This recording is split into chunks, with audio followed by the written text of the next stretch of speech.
Guys, inatake ng uwak yung drone ko. Pero bukod yan, wait lang, patingin muna ng panalong view na to sa tuktok. May masarap na lomi, may resto bar, at yes, may pool na rin sila dito. Welcome to Skyview. Located ito sa tuktok ng mataas na hill sa Sitio Tublejon, Barangay Rizal, Sorsogon City. Ginawa muna namin tong side trip pa uwi ng Legazpi City. Pumasok lang kayo dito paakyat sa EDC Bachman Road. Pagkarating namin, park agad ng kotse at dumiretso na kami sa mismong Skyview. Pagkarating nyo sa tuktok, mapapansin nyo agad na parang may food court vibe dito. At sorpresa! Look who's here! Hala, si Dante! Yung aso sa movie na Coco, pwedeng-pwede kayong mag-picture sa may cliff area. Mura lang ang entrance fee dito, pero priceless ang view sa tuktok. Grabe, sobrang presko ng hangin. Pati ang mga kids, napapa 6-7 talaga sa saya, super enjoy sila. At syempre, nagpalipad agad ako ng drone. Nakaka-amaze talaga ang panoramic view sa tuktok.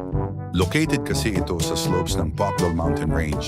Ito rin yung bundok na matatanaw nyo kapag nasa Manito, Albay kayo. Did you know? Rich in geothermal energy ang lugar na to kaya napapaligiran ito ng lush green environment. Ganito ang view mula sa taas. Matatanaw nyo ang resto bar, ang pool, at meron na ring itinatayong maliliit na accommodations.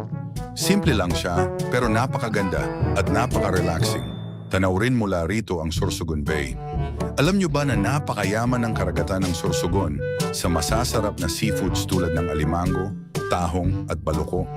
Nakailang minuto din ako sa pagpapalipad ng drone habang pinagmamasdan ng mga puno at yung towers ng Bachman Geothermal Plant. Medyo maingat ako kasi madali na rin malowbat ang drone ko. Nang biglang, boom! May uwak na biglang sumugod at inatake ang drone ko. Kaloka! Akala ko agila, uwak pala. Kaya taranta ako at mabilis ko agad ibinaba. Kalma muna tayo. Nag-picture-picture na lang muna kami pang Instagram habang hinihintay maluto ang mga in-order naming pagkain. Pwedeng-pwede rin mag-TikTok dito kung bet nyo. Pero reminder lang ha, bangin ito. Kaya always keep an eye on your kids. At ito naman ang pool area nila. Imagine mag-swimming ka dito habang nakatitig sa napakagandang view. Solid, di ba? At heto na nga dumating na ang aming orders. Look at this overload lomi. Nag-uumapaw sa toppings.